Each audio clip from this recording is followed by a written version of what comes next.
Welcome everyone to the next Alumni Career Webinar, Job Searching During the Economic Downturn, with Alex Loss, Resilience Coach of Pluck Coaching and Consulting. I'm Maura Sweeney from the class of 2007, Director of Alumni Career Development at Holy Cross, and I'm delighted to welcome you to today's webinar, offered exclusively for the Holy Cross community. It's wonderful to have you here. We'll be together for an hour today. After the formal presentation, Alex will take questions from you for as long as time allows. I encourage you to submit questions using the Q&A function located on your webinar control panel. I also encourage you to submit thoughts using the chat throughout the conversation. The great thing about using this kind of technology is that we can connect as a community, even if we might be far away. So by all means, please use that chat. This presentation is recorded, and it'll be made available to all participants in a few days, and the archive will live on the Alumni Career Development Career Webinar website. Now, it's my pleasure to introduce you to today's speaker. Alexandra Loss has over 16 years experience assisting established and aspiring executives globally. At Bain & Company for 8 years, Alex was a founding member of the Bain Career Advisory internal coaching team. Prior to Bain, Alex worked in University Career Services at Tufts University, Holy Cross, and Union College. Alex is a certified professional coactive coach and earned a master's degree in counseling and a bachelor's degree from Hamilton College. And I'd also like to take a moment to share a personal story about how I got to know Alex, and I told her I was doing this. So I first got to know Alex when I was a student, and she was working in the Career Center at Holy Cross, and it was my senior year when I was stressed out of my mind, had no idea what to do. And Alex was just such a great presence for me, helping me figure out my path and kind of calm my nerves and calm my stresses. And we stayed in touch. We became Facebook friends after I graduated. And it's thanks to Alex that I actually came back to work at Holy Cross. So I was working at a university in Cambridge, Mass. And she sent me a note through Facebook to say that her old job in the Career Center was open. She saw that I was doing similar type of work in the university setting and thought that I should consider applying. And at the time, I was fairly happy in my job and not really looking to leave. So I wasn't job searching. It wasn't really on my radar.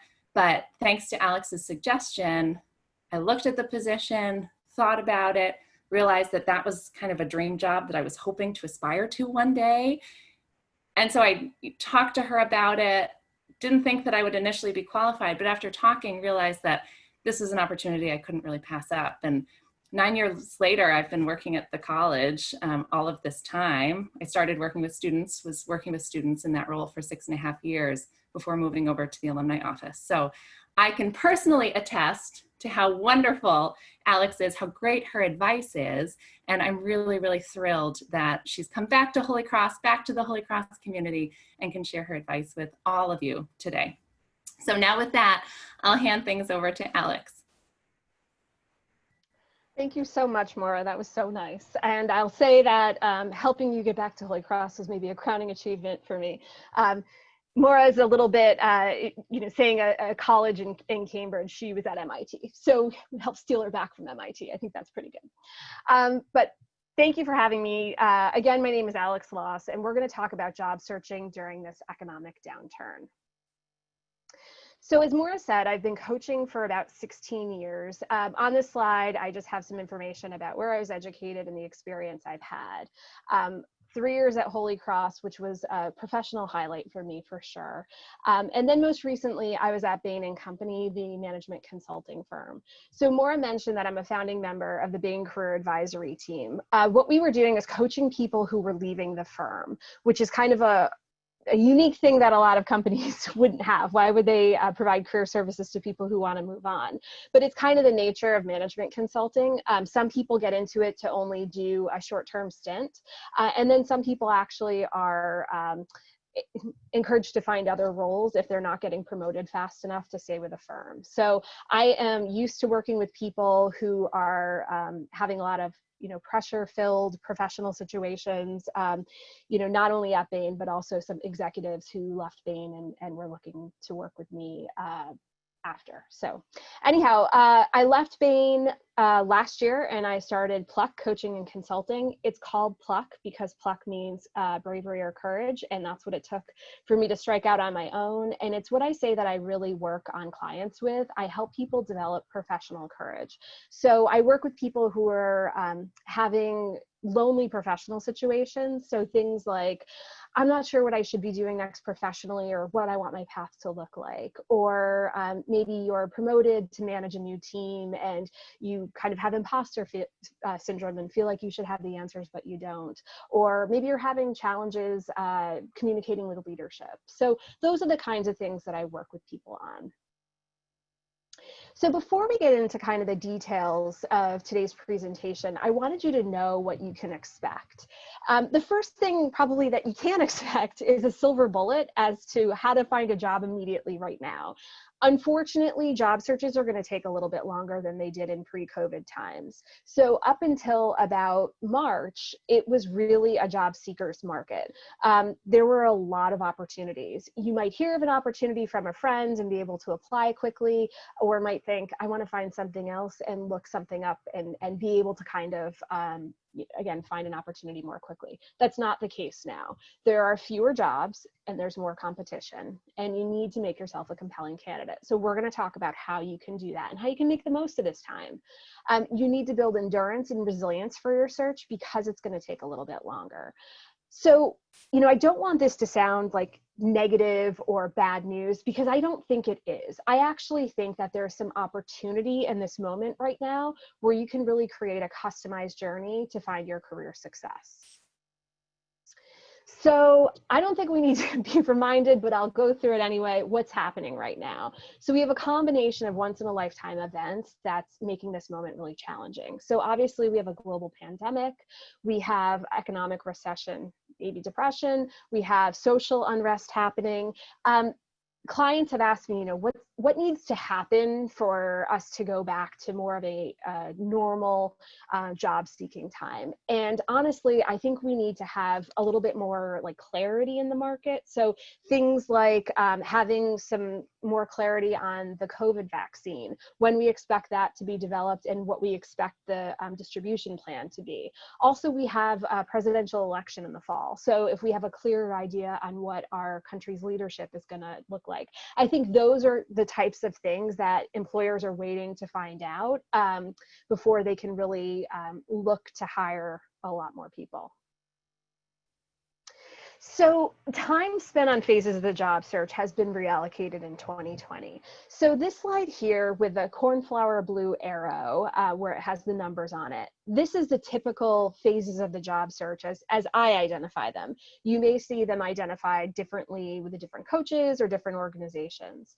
1, learn and reflect. 2, identify and apply. 3, interview and select. 4, leave well, land well. And the bulk of the time that people have been spending on the job search in the past few years has been identifying and applying and interview and selecting. So they hear of a role and maybe they reach out to their network to say, hey, what do you know about this company or this team or this industry? And then they're interviewing.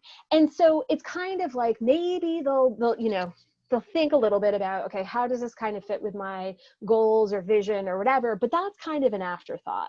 So now is an opportunity, we're being asked to stay in that number 1 category for a little longer, learning and reflecting. And I actually think that this is a real opportunity for us right now. Never in your career will you have time like this to really make some contact and have conversations with people within industries and organizations and really understand what you might want to do for the next few years or throughout your career. So I say that we need to readjust our expectations and work on developing endurance for our job search. So how do you develop endurance for the job search? So this is kind of the formula that I've laid out, and this is kind of how I'm organizing the conversation today. First, we'll talk about a training plan, and I'll explain what I mean by calling it that. And then we have some pieces which are mental endurance work. So mindset, mindfulness, and manifesting.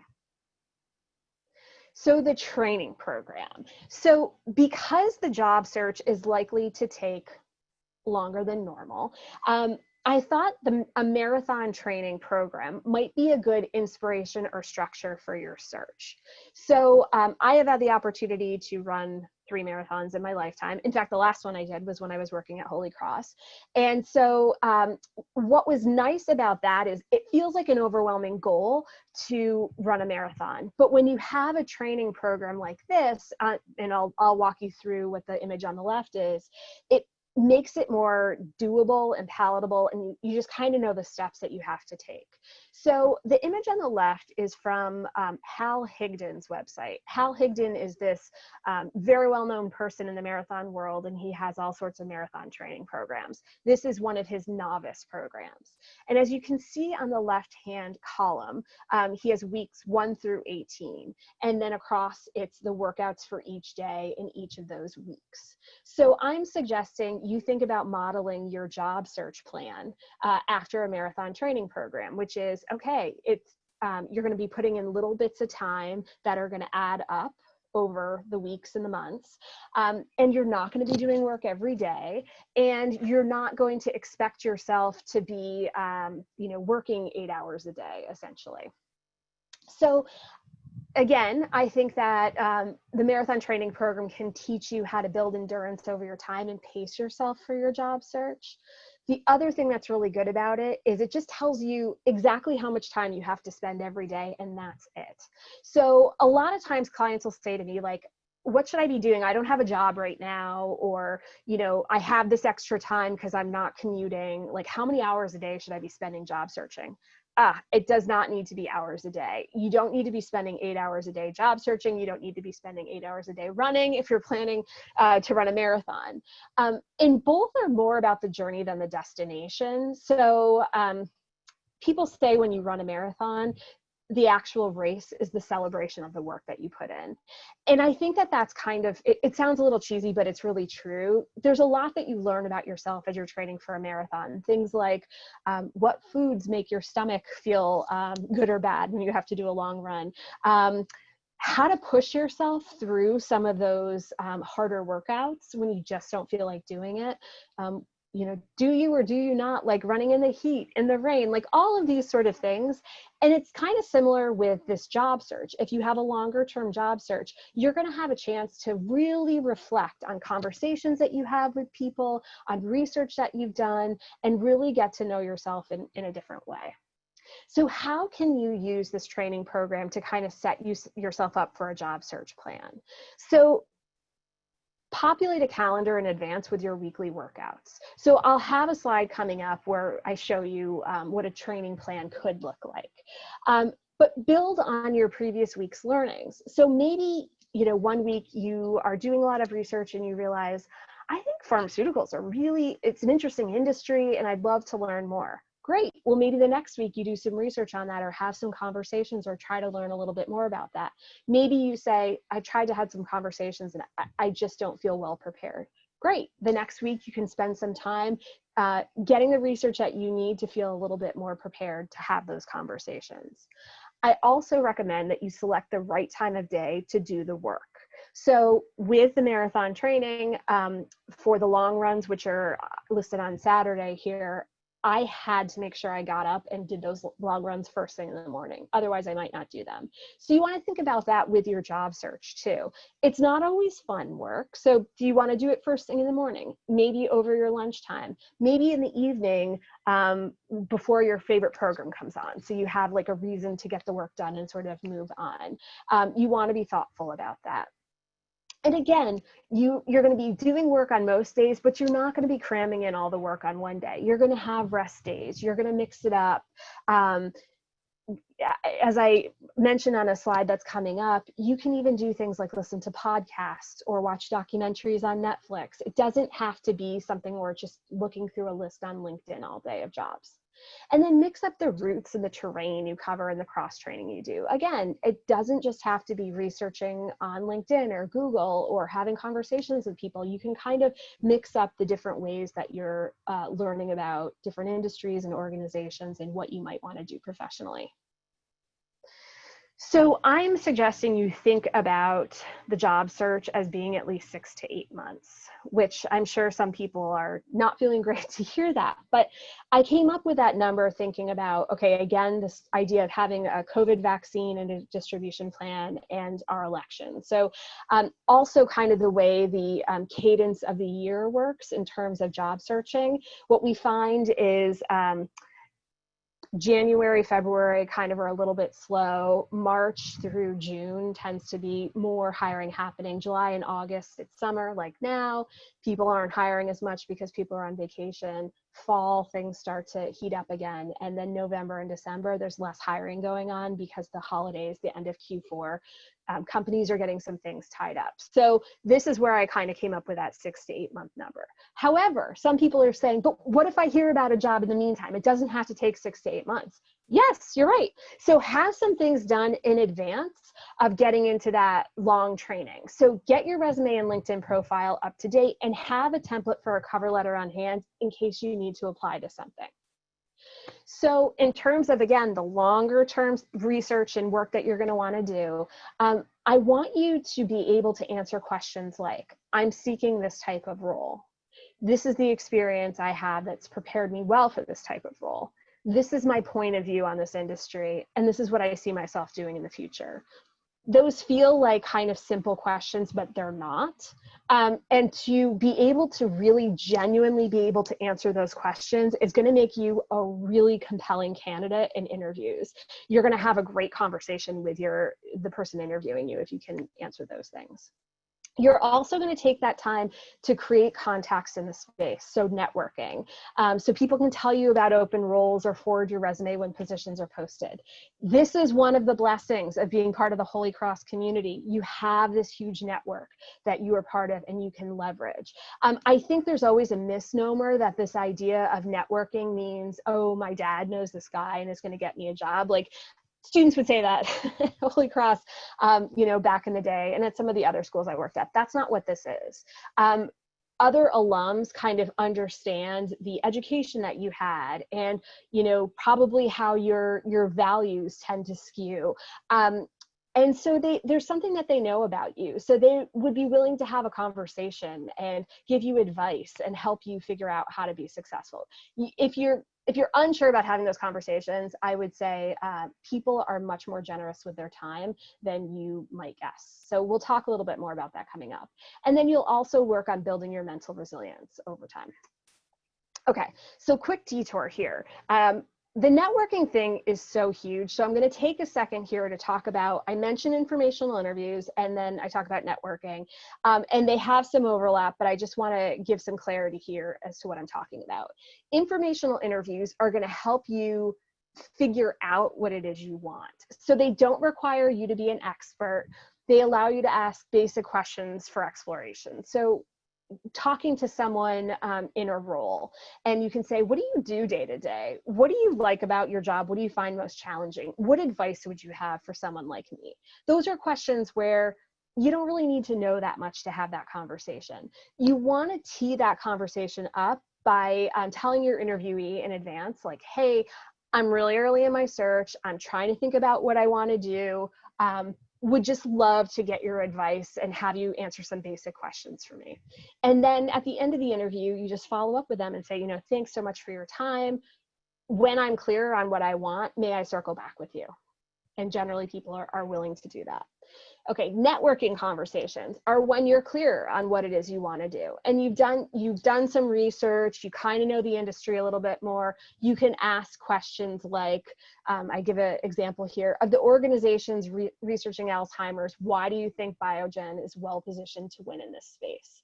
You've created your own hypothesis from the research that you've done, but you want to be able to ask really thoughtful questions like that. If it's going to be a networking conversation where someone will say, wow, that person's sharp, and I would be happy to tell them about roles that I hear about going forward or to submit their resume for them within the company.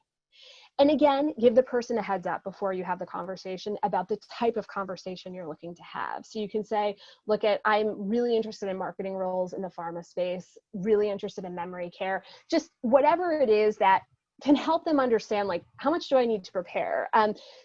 Again, people are incredibly generous with their time, and often they just want to come to the conversation prepared to help you as much as they can. So maybe it's that they need to think about, okay, who's an HR contact I could send this person to? Let me just check with them and find out if there's any hiring going on. So just be clear what you're hoping to get out of the conversation. And for both types of conversations, you want to make sure you write thank you emails and track your conversations on a spreadsheet. So you remember when you talked to them, what you talked about, and what you said your follow-up was going to be. Okay, so back on the main path here, off the detour, back to this training plan idea that I had mentioned. So this is a sample of how you could think about doing your training plan, planning for the week ahead. So what I did here was I created a grid for Monday through Sunday. And at the second row across, I took from that Hal Higdon training program, what he said the first week of marathon training would look like.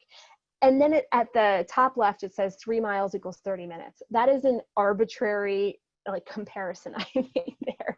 I just wanted to kind of give myself a little bit of context around like, okay, what does a 3-mile workout look like for a job search training program or training plan? Okay, so across that row, week 1. So the first day of training is a rest day. Woo, easy, you can do that. The second day is a 30-minute workout of clicking around LinkedIn and seeing what other people are on LinkedIn are doing. The next day is 30 minutes of continue searching on LinkedIn. What titles or companies do I tend to click on? The next day in the LinkedIn search bar, search for titles or companies I gravitate toward. So again, just being really doing things that you probably are doing anyway, but just kind of organizing yourself so that you are keeping track of these things that you're doing. And then what I want you to do at the end of the day is under cross train here on Sunday, spend 15 to 30 minutes journaling on conclusions for the week. I want to make sure that you take some time to reflect on this. So this is a lot of what I do with clients. People might say like, you know, how would a coach work with somebody on this? Well, I spend a lot of time trying to understand, like, what are you getting from this research that you're doing? And what does it tell you about yourself and what you might be happy doing? So it'll be really valuable to you to spend some time on that. And then just a row there to say that you completed it, a row for questions that you came up with as you were researching, takeaways and hypotheses. And then the last 2 rows, we'll talk a little bit more about some of the mental endurance work, but this is to sort of track that you're doing that work.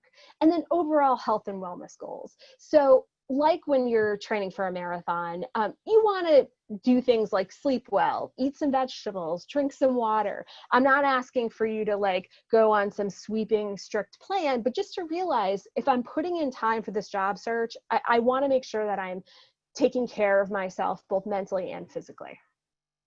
Okay, and so this here is, these are some suggestions for how to create your weekly job search training plans.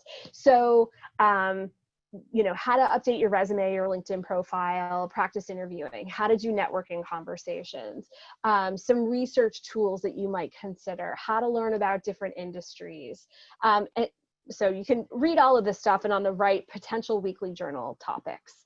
I should say that this slide and the sample training program, you can come to my website, pluckcc.com. It's on there if you want to download it. I thought that might just be the easiest way. I also have resources around how to create a resume, LinkedIn profile, interviewing skills, all the stuff that I kind of reference here. So you're welcome to come to the site and just download stuff for free. Okay, so back to our formula here for developing endurance for the job search. So we'll talk about, now that we've talked about like the specifics of doing the job search, let's talk about the mental endurance work and start with mindset. Okay, so Carol Dweck is a psychologist and researcher. She researches motivation, and she says that mindset is the view you adopt for yourself which profoundly affects the way you lead your life. She wrote a book on mindset. If you have time, I recommend you read it. It's a fabulous book. And she talks about the fixed mindset versus the growth mindset. So the fixed mindset is, I'm only good at certain things.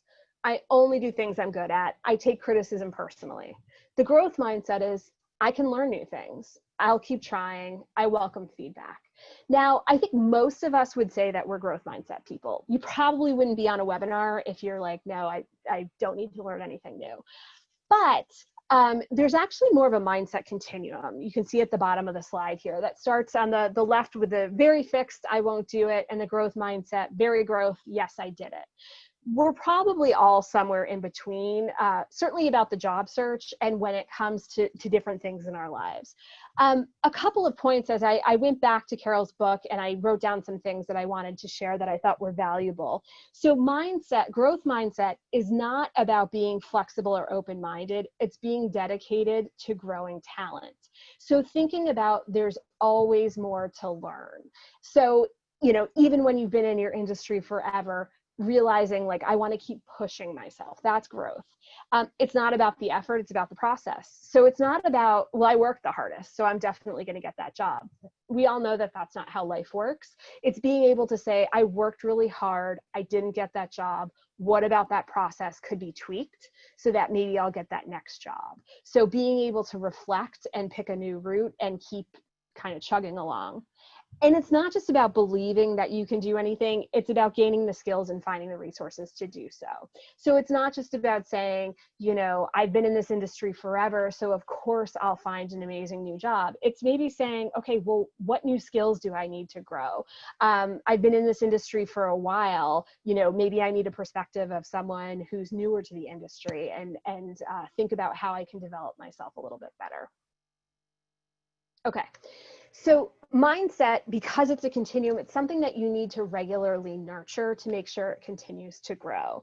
So what's the value of a more growth-oriented mindset when it comes to this search? Well, more competition for jobs means that you need the ability to pivot and change. So again, it's not just that you work the hardest and you're definitely going to get the job. It's that, you know, if you don't get that, you can sort of pivot and think about, okay, well, what else can I do? It's this resilience piece that you can kind of rethink your search and move on. And it's another reason rather that you might want to work with a coach, because it can be really helpful to have somebody else who can like challenge you if you're being a little too stuck in your mindset, or, you know, suggest ways that you might be able to pivot. We have a challenging economy and the resilient will succeed. So when COVID is over, I think there's going to be a really different way of thinking about the world of work.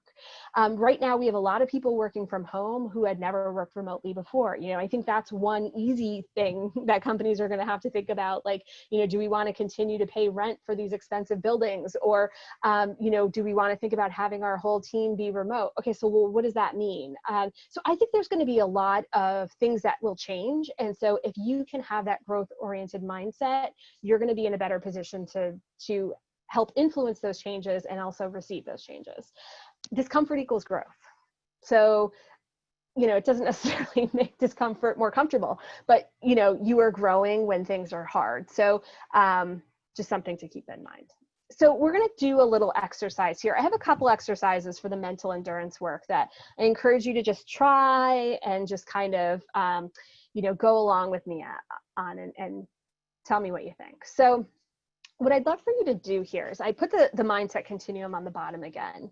So in terms of the job search, name where you're at right now. Pick which arrow works for you. My guess is most of us are probably around, I want to do that, or how do I do it? Like at least those arrows. Okay. So now let's think about your fixed mindset triggers. Like, what are the things that kind of step in the way of you doing this job search or getting this next job? And maybe it's, I don't want to commit 6 to 8 months to doing this. This sounds terrible, you know, or, you know, what if I don't find something that's really exciting? And, you know, that's kind of a sabotaging voice in your mind. So, you know, give your mindset a name and a story. So maybe we call it like Sammy Saboteur. And Sammy Saboteur shows up every time I think about my job search and tells me it's going to be too much effort and it is not worth it. And sometimes just like identifying that piece can be really valuable as a way to overcome it. So bring your mindset with you in your journey. So, you know, as I'm sitting here in this presentation, Sammy Saboteur is like, 6 to 8 months. No. You know what, Sammy, take a seat. I know you're trying to look out for me and make sure that I don't spend all of my time doing things that aren't valuable to me, but I'm just going to be curious and I'm going to listen to this presentation and consider what things I want to adopt. So that's what it means by bringing your mindset with you in the journey. And again, this is a kind of exercise that I do with clients. In case people, I throw in this piece in case people wonder how coaches work with people. Okay. So we just talked about mindset. Next, we will talk about mindfulness. Okay. So mindfulness is purposely bringing one's attention to experiences occurring in the present moment without judgment. I'm sure most of you have heard of this by now. It's kind of something that's a little bit like hip to talk about. It's also why people meditate. It's to help them be more mindful. What we want to remember is mindfulness and meditation, they're practices. They're things that some days you're going to be like, whoa, I am so focused and I can like totally just immerse myself in this job search stuff. And other days you're like, I cannot think of what I need to do next. My brain is everywhere. And that's why it's a practice. So we're saying to ourselves that, you know, it's, we want to practice to be more mindful, and it's not always going to work out. So what are the key mental processes that we're working on here? So as I said, deliberately paying attention to a particular thing. So by practicing some mindfulness exercises, and we'll do some, that you will become better at being able to pay attention to a thing. Softening the association between our own experience and reality or truth. So being able to step back and say, that thought you had of, oh my gosh, this job search is going to be impossible. I'm never going to find another job. The market is so hard right now. Okay, so what's the reality or truth of that? The reality or truth is like the market's more challenging. Your own experience is saying, this is going to be terrible. I'm never going to find something. So just being able to like step back and see what is truth and what are some things that I'm bringing to the story. Meta awareness. So noticing the shifting patterns of thoughts and feelings, again, without judgment. So it's like every time I'm on LinkedIn, on the news feed, I get really stressed out because I see what all of my peers are doing and it sounds like they're really killing it. And I feel like I'm not. It's not judging it. It's not saying it's a good or bad thing. It's just saying it's something I notice. And then activating pro-sociality. So the Jesuit mission of men and women for others, it's something that mindfulness will help you get closer to. So being more thoughtful about how other people think and experience things, and how you can think about that as a leader. Okay, so mindfulness in the job search process. Why is it important? Because it helps you practice blocking out the noise and focusing on the task at hand. There is a lot of noise in the world right now. In fact, one of the things that I hear from clients most often is, I need to stop checking the news, social media. I need to like really limit that stuff because it just pulls people off track. So mindfulness is being able to do a quick mindfulness exercise and feeling much more focused and in the moment, and then being able to do the task at hand. Mindfulness actually has been proven to grow gray matter in the brain and relink neural pathways. It also improves overall health. So it can decrease your chance of having cardiovascular events, and it can also decrease the intensity of depression. And mindfulness can help you build leadership skills, including compassion and empathy. So I have a couple of mindfulness practices that I'm going to do with you here. So again, if you could just kind of go with them and suspend reality for a second. I know this kind of feels uncomfortable for people sometimes. So the first, and I'll say too that these are all like less than 2 minutes that you can do, and you can access these at any time. So whether you're in the office, in the car, on an airplane one day when we can take airplanes again, these are things that you can access quickly. Often when I bring up mindfulness to clients, they say, oh, I have the Calm app on my phone and I know I should use it, but I don't. Or they believe that mindfulness means sitting on a cushion and chanting for an hour. It doesn't have to be that. Okay. So what I'll ask you to do is I'm going to do a breathing exercise with you. So I'm going to ask that you breathe in, hold your breath for a count of 1, and then breathe out. Breathe in, hold your breath for a count of 2, and then breathe out. Breathe in, Hold your breath for a count of 3, and then breathe out. Breathe in, hold your breath for a count of 4, and then breathe out. Okay, so if I were to assign this to you, I would say, breathe up to a count of 9 of holding your breath for a count of 9. Some clients say, I can't hold my breath that long. It's fine. The point of the exercise is that you're breathing and counting so much that it's really helping you focus on those things and you stop thinking of everything else. The next exercise I'd like to do is I'm going to ask you to please close your eyes. And what we're going to do is experience all the 5 senses, and I'll walk you through them. So the first one we want to think about is touch. So are you touching your leg? Are you touching your desk? Are your feet on the floor? Feel the chair under your legs and bum. Okay. The next sense is sound. What do you hear in the room? I hear the lawn team outside of my building, the whir of a fan, the ticking of a clock. Now, with your eyes closed, what do you see? I see just sort of peachy light.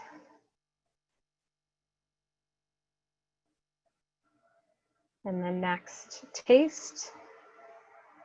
What do you taste in your mouth? Maybe it's mint if you've just brushed your teeth, or coffee if you've been drinking coffee, or whatever you had for lunch today. And the last one is smell. What do you smell? Maybe it's some air freshener, or some cleaning tools, or fresh cut grass outside.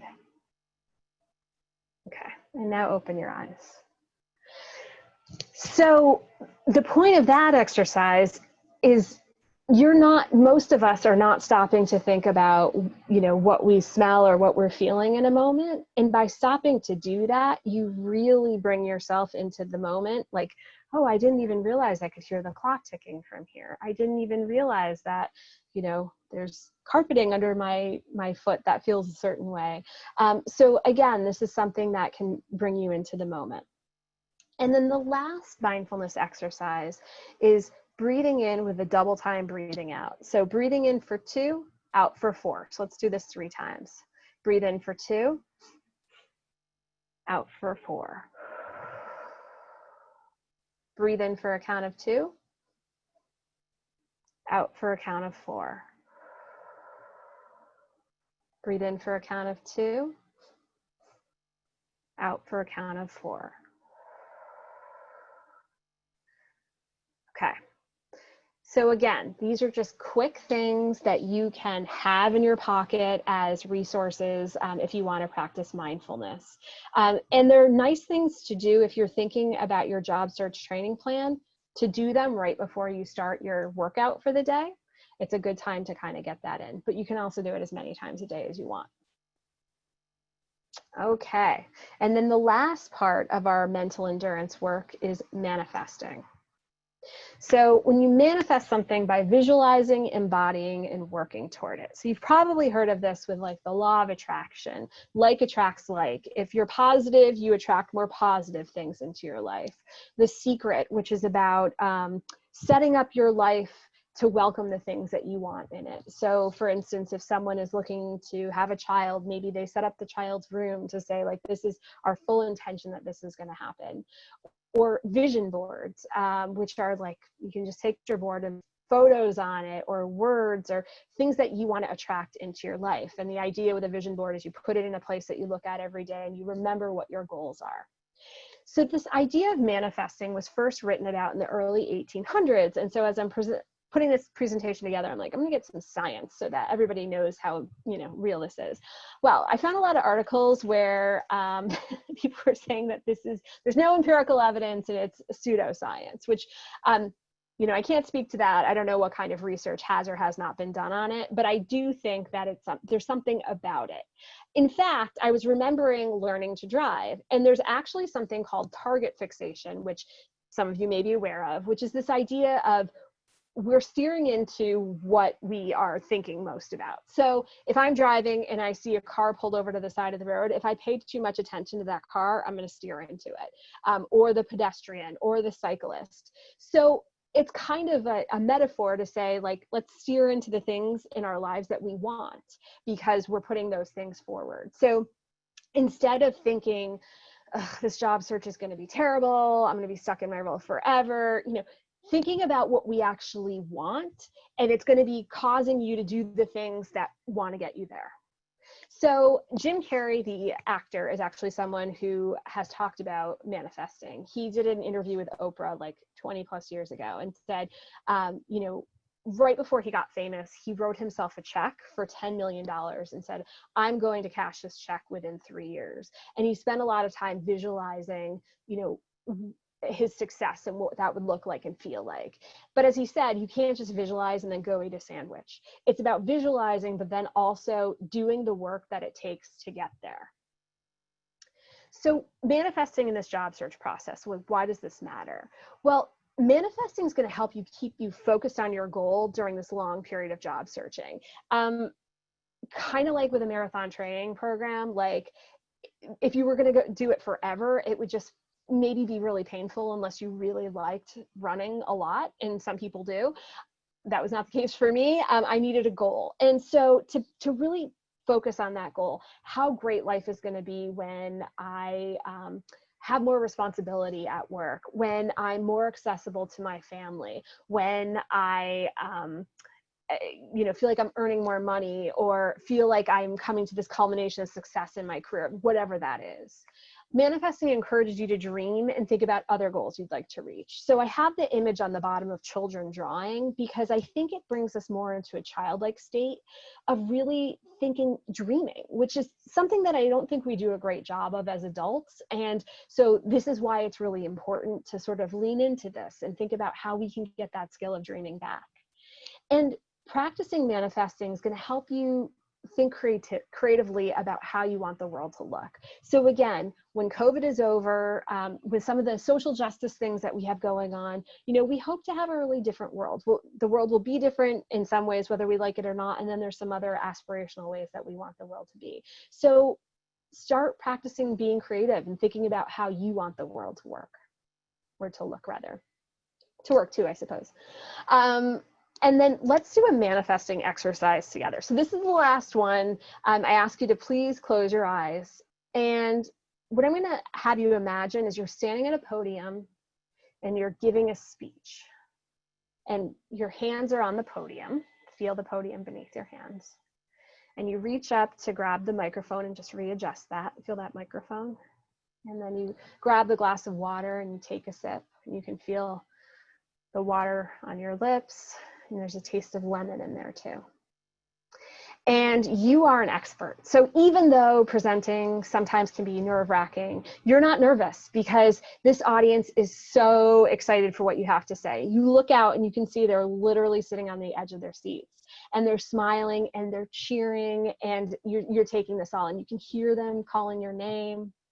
And because we're still socially distanced, this is outside, so you can smell the fresh flowers outside and feel the sun. This is an exciting moment. So take a moment and really embody that. Okay, so you can open your eyes now. Maybe this was something that you really felt like, oh, I connected with, or maybe not. But the idea is whatever it is you want to dream of, it's trying to think about it using all 5 of your senses. So when we talked about it, it was touching the podium, touching the microphone, tasting water, smelling the flowers, seeing the people cheer, you know, hearing the cheering, all of those sort of things. So that's how you can kind of make these things come to life. And it's not about the exact thing that you're dreaming of, but it's like the energy that you're getting. Maybe what you want to manifest is this idea of speaking because you're an expert on a topic, or picturing your bank account numbers going up, or the scale numbers going down, or your family on a vacation on a beach together, or you're home for dinner every night because your job allows you to be. Whatever it is, just try to feel it with every sense and really embody what that would be like. Okay. So now we've kind of gone through the job search training plan and the mental endurance work. And so just what are our takeaways here? So on the left-hand side, as you're preparing to start thinking about this training plan journey, I have a runner who's doing some stretches there. Remember that the job search landscape has changed. There are fewer jobs and more candidates, and you want to be the most compelling candidate you can be. So as the runner starts running, what do you want to work on? Do your research and make lots of connections. Again, this is the value of your Holy Cross network. Connect with people. Let them know what you're looking for. Even if they don't have something for you now, they may in a few months or weeks or may pass on your information to somebody else. You don't know. Take good care of yourself. So I briefly talked about the physical health piece of sleeping and eating vegetables and water, but it's important, as is the mental endurance work that we talked about.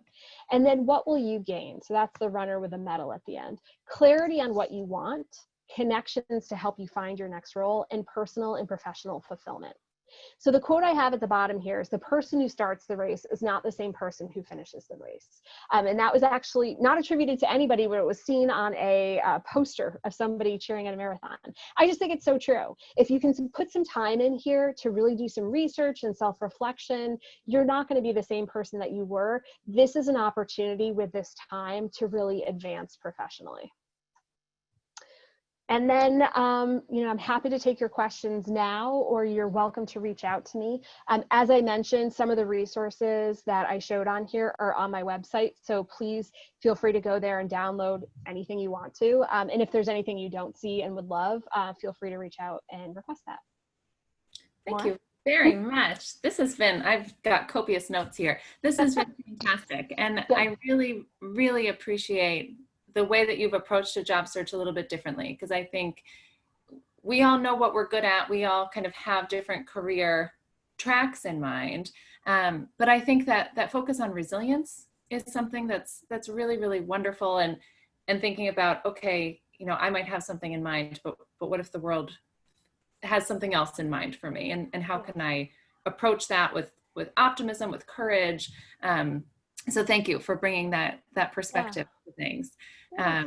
I'll remind everyone that if you do have questions that have come to mind, please submit those by visiting the Q&A. And I'm just going to kick off this Q&A part with some questions that you submitted from registration. And one of them, really touches upon that resilience. Someone asks, what are your suggestions for approaching a position that might be a deviation from your imagined career path? So we were on this track, ready to go. And now the industry has changed. I know people experienced this after 2008. Entire divisions of companies just went away and the jobs stopped being done. How can you approach that again, approaching a position that might be a deviation from your imagined career path? I love what you started with talking about the resilience piece and kind of realizing that sometimes the world has a different plan for us than we had for ourselves. So yeah, I think coming at it with a little bit of courage and having a ton of conversations with people. One of the beauty things about now is there's no judgment when people are like, I need to find something totally different, or I don't have a job right now, where people can sometimes feel bad about themselves. Nobody did anything to make this whole COVID thing happen the way it did, and to have things sort of shake out as they had. So know that there are a lot of people in your position. And so what you're going to do to make yourself unique is have lots of conversations to ask people like, hey, I'm thinking I thought my path was this. I'm thinking it's going to take me down this way. What advice do you have for me? You don't even have to have really clear questions. Again, the informational interviewing piece, you can talk to people and just say, help. People love to get advice. They do. I do. I tell people about that all the time. Yeah. And I think also asking the questions of, are you seeing this area growing? Are there jobs in this space? Or am I wasting my time? And instead, where do you see opportunities growing? Yeah. Well, and here's another great question that someone asks. What if you think you'd be happy doing a lot of different things? It's okay to not be super specific in terms of industry or role. The problem of the liberal arts graduate, right? We've all been there. I was an American studies major. I know. That's why I picked my major, so I could take all the cool courses. I know. Yes. It's actually, it's not a problem. It's investigating this. So probably what I would say is have a spreadsheet set up with different columns or different pages set up for the different industries that you're going to research. I'm guessing that person is probably a little earlier in their career, and it's exciting. Right now, I think there's also, some people might be saying, I actually don't have time for a long job search. I need to do something now to get money for my family. Totally, understandable. So there may be people who take detours into things that they never expected and can't really think a ton about it. It's okay. It's okay. It's all okay right now. And just have lots of conversations with people to understand what you should be keeping in mind. Like you said, Maura, are there jobs in this? Is there a future in this? What should I be doing to set myself up for success? Yeah. Right. Because it could be that you maintain lots of interests in different areas, but there are lots of jobs in one area. So you focus on that for now. Exactly. Yeah. Right. That's great. Someone else says that this seems overwhelming, which I feel you. It absolutely does. They ask, should we look for mentors? And if so, how? That's a really, really good question. I like that. So yes, so first of all, I want to acknowledge, yes, it does feel overwhelming. And my point in this is not to say, now you have to run a marathon. It's to say, here's a way of breaking down the work you're going to do into manageable bits each day or each week. And I love the idea of finding a mentor. I actually think mentors can sometimes be harder to find than you'd hope. But I think maybe, looking through the Holy Cross network, looking through LinkedIn and finding people who are in similar industries as you, or have had similar paths but are slightly more senior, actually even slightly more junior sometimes, it doesn't really matter, like to have some conversations with people, and maybe you can say like, hey, I'm looking for a mentor. Do you have any suggestions? Maura, do you have additional advice on that? I think mentors, actually one thing I will say is be a mentor for somebody else. Put that karma out in the world, because we do need good mentors. Yes. Yeah. I was going to say kind of similarly that when I first took over my role in alumni relations, my predecessor had put together the bones of an alumni mentoring program that I tried to kind of get off the ground. And I think what the challenge that I found is that a really, really good mentoring relationship, the kind that we all really, really want, it can't be matched arbitrarily. Yes. And you need to kind of meet someone, have that genuine interest, connection, whatever that special sauce is that makes a conversation and a relationship work. It kind of has to happen organically. So I agree with you. I think people are intimidated by the word mentor. They worry about how much work it's going to be or what they're going to have to do. So I think taking the approach that you have, Alex, of talking to as many people as possible, you're going to find those people that genuinely seem to care and that you genuinely connect with. And then I think it's on you to really make a point to keep them up to date on your job search and really keep checking in. So it is essentially a mentoring relationship, but it doesn't have the official title. Yes, I like that. And I guess two other thoughts. I feel like I keep plugging using a coach, but this can be an area where a coach can be helpful, because they're a person who is non-judgmental and kind of on the journey with you and can kind of say, that doesn't feel like it's really, keeping with what you've been saying is really important to you, or have you tried this? But one of the exercises I actually do with my clients is creating a board of directors for yourself, which is thinking about kind of like the different areas of your life that you ask for advice. So, maybe one's professional, one's like financial, one's romantic, like whatever. And like, who are the people in your life that you go to for some of those answers? So that actually can be a really helpful exercise in itself, just to say like, oh, actually, I do have some more people in my life that I go to for advice than I thought I did. And just to maybe make you think a little bit differently about the connections you already have. Yes, I think that's nice. Right. I know. I think we probably don't look at those people in that way, and that would be a helpful practice. Yeah, Right. absolutely. Well, here's a question that branches off of something we were just talking about. Someone asks, what if you take a detour for financial or other reasons, but want to get back into your original field eventually? Should you be transparent about this? And how long is kind of long enough in a given role? Yeah, that's a really good question. It's a little hard to answer without knowing the specifics of it, but I think detours are going to be like understood now. Like people understand that like we all have, you know, mortgages or rent or families to care for or whatever. So I wouldn't be so concerned that it's not something that you can explain. In terms of the duration of that, you know, I guess it's also sort of depends, you know, maybe you're in that for 2 years and you've just started this year and you say it's because I needed something and I wanted to give them at least 2 years to feel like I was kind of holding up to my end of the bargain of getting hired. But if you're like, you know, definitely don't want to be in that, you don't stay in it forever. I also think there's a difference between, you know, job function and industry. And sometimes people get really stuck on what industry they want to be in, but maybe their job function is the thing that they should think about. So like, you know, I really like marketing and gosh, like I have a lot of people who say like Peloton's a great product, right? Oh, I'd love to work at a place like Peloton.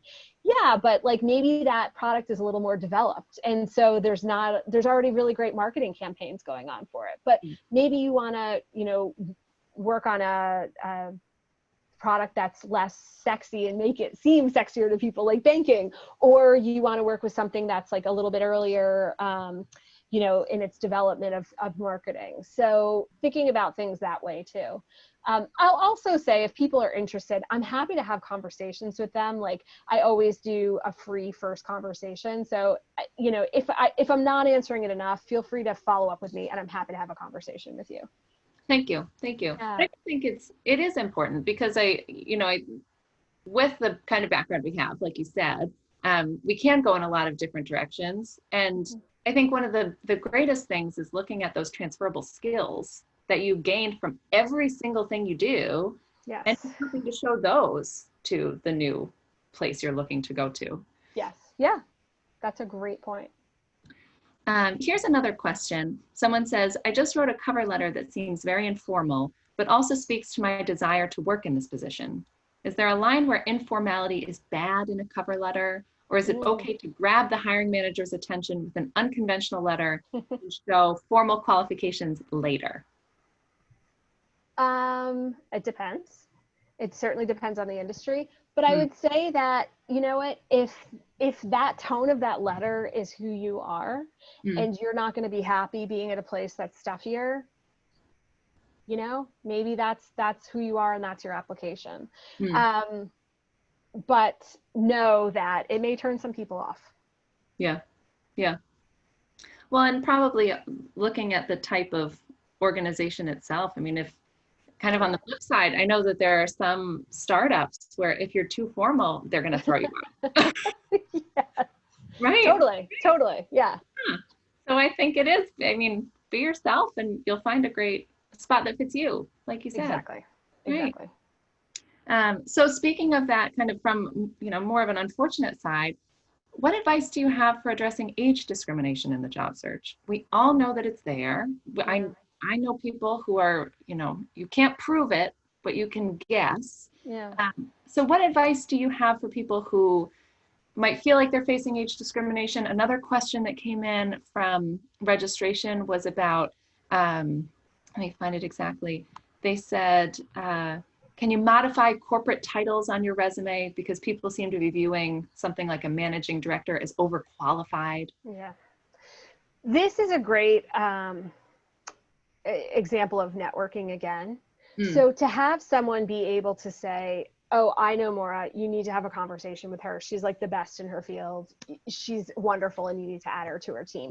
Like that's the stuff that's going to make the difference between your application being seen when you apply to anything and it not. So, you know, let's say independent of anything else, especially now, employers are going to get a huge stack of applications for any job that they put out there. Yeah. And so in order for me to find Maura's application in the pile and put it on the top and consider it, somebody has to have said her name and for that to be top of mind. I've seen so many examples of incredibly qualified people never getting a call to have an interview just because employers were overwhelmed with applications. So Yeah. I would say that that is the most important thing there. I mean, age discrimination, it's if you can kind of go in on reputation and some, you know, and be able to have a good conversation about your experience and why it's valuable, why what you bring is going to be really important for them to have as opposed to somebody who's never done that before, that's incredibly important. So I would say maybe it's a bit of a mindset shift there too. Being able to like quiet the voices that are saying like, you're too old, people aren't going to pick you because of that, and being able to say like, nope, you know, I'm going to put that thought aside. I'm going to apply to these things. I'm going to have conversations with people, and I'm going to talk about why the experience I have is going to be really valuable to this. Fantastic. Fantastic. Thank you. And in terms of that question about changing your title, I think it's similar with networking where it's, don't just have somebody get your resume with no sort of context to it. Yeah, it may seem too senior if they're just reading through the stacks, but if they've been told that they should talk to you, they're gonna read your application and they're gonna have a conversation. And I think ending with that question and ending on that note is really, really great, because I can tell everyone on this call, I got an email yesterday from a 99 grad who said to me that he just landed a new job. He starts on Monday, and he said, I please continue to reinforce to fellow grads, networking, all caps. And I got my job through networking. He's in financial services. And so I think he falls into that kind of also higher level position that can be harder to land during times like this. Yes. But he said he's been networking, and it is how he got his foot in the door for the interview and ultimately got to land this new job. So I agree. I think, you know, we've got the benefit of this great Holy Cross network. I loved what you said at one point too about, it was written on the slide about networking, and don't be afraid to reach out to people on LinkedIn. Yeah. You know, I challenged myself yesterday to connect with someone who's a big name in kind of the career coaching space. And I sent her a personalized note to say, I read your book, think your work is wonderful, thank you so much. And she connected with me and sent me a personalized note in response. And I woke up this morning, oh my God. Oh, you never know. And I was completely uncomfortable to send it to her. And yet here we are. And now I'm a first degree connection on LinkedIn. So network like crazy. Yes. You never know. You just never know. And if you don't hear back from somebody, don't make up a story of why it is. People are busy, people miss emails, whatever. Follow up with them after 2 weeks, and then just put it aside. I'll hear from people like months later and they're like, so sorry, I missed that email and it got buried. And so I would say people genuinely have a really, they want to help other people more than not. Yes, yes. And so with that, I thank you, Alex, for helping all of us. Yes. This has been really, really fantastic. And again, I love the fact that you're bringing a different perspective into this. As you were talking about the mindset, mindfulness, manifesting, I was thinking about the Jesuit practice of being contemplatives in action, and that ignition, discernment, and just how critical that is to everything that we do. It's critical to our education. And I think, thank you for the gift of bringing that back to the forefront and to helping people use that in their job search too. Well, Holy Cross is really the place that oriented me in that stuff in the first place. So yeah, very exciting. Anyhow, thank you so much. Thank you everybody for your time. Thank you. And so as I mentioned, this has been recorded.